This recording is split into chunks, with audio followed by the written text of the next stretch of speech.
Hello guys, আসসালামু আলাইকুম। সবাই কেমন আছেন? আশা করি সবাই ভালো আছেন। তো আরেকটি ভিডিও নিয়ে আপনাদের মাঝে আসলাম। তো আজকে আম্মু কাঁকরোল ভর্তা করবেন, যার কারণে এদিকে কয়েকটা কাঁকরোল কেটে রেখেছেন, তারপর অন্যদিকে পেঁয়াজ রসুন এগুলো মানিয়ে রেখেছেন। তারপর এখানে কাঁকরোল গুলো কাটা কাঁকরোলে দিয়ে দিলেন লবণ, অল্প মরিচের গুঁড়া, তারপর হলুদের গুঁড়া দিয়ে ভালো করে মাখিয়ে এখন একটা কড়াইতে তেল দিয়েছি। তেলগুলো গরম করার পর এই কাঁকরোলের পিসগুলোকে একটা একটা করে দিয়ে এগুলোকে এখন আম্মু ভালো করে ভেজে নিবে।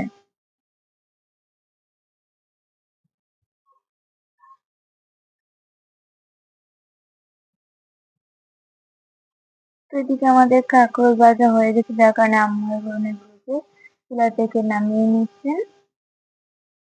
তো এগুলোকে নামানো হয়ে গেছে, এবার আম্মু আরেকটা মানে যে কড়াইতে ওই কাঁকরোলের পিসগুলো ভাজি করা হয়েছে ওই কড়াইতে দিয়ে দিলেন পেঁয়াজ কুচি, তারপর রসুন কুচি, এগুলো দিয়ে ভালো করে নাড়াচাড়া করে পেঁয়াজ আর রসুন গুলো ভেজে নিলেন।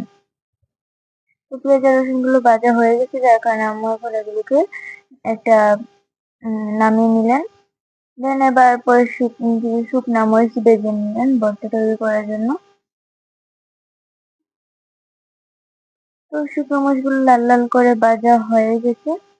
তো দেন এদিকে ভর্তা বানাতে বসে পড়লেন, যার কারণে যে শুকনা মরিচ গুলো যে ভেজে রেখেছিলেন ওগুলোকে মানে হাত দিয়ে টিপতে টিপতে এগুলোকে একবারে গুঁড়া করে নিলেন। তারপর দিয়ে দিলেন পরিমাণ মতো লবণ।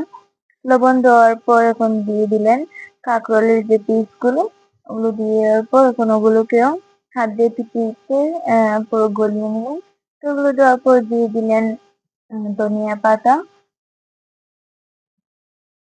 তো ধনিয়া পাতাগুলো দেওয়ার পর কিছু সময় নাড়াচাড়া করেন। আর পেঁয়াজ আর ওই রসুন গুলাও কিন্তু দিয়েছিলেন, বাট আর দেখানো হয় নাই।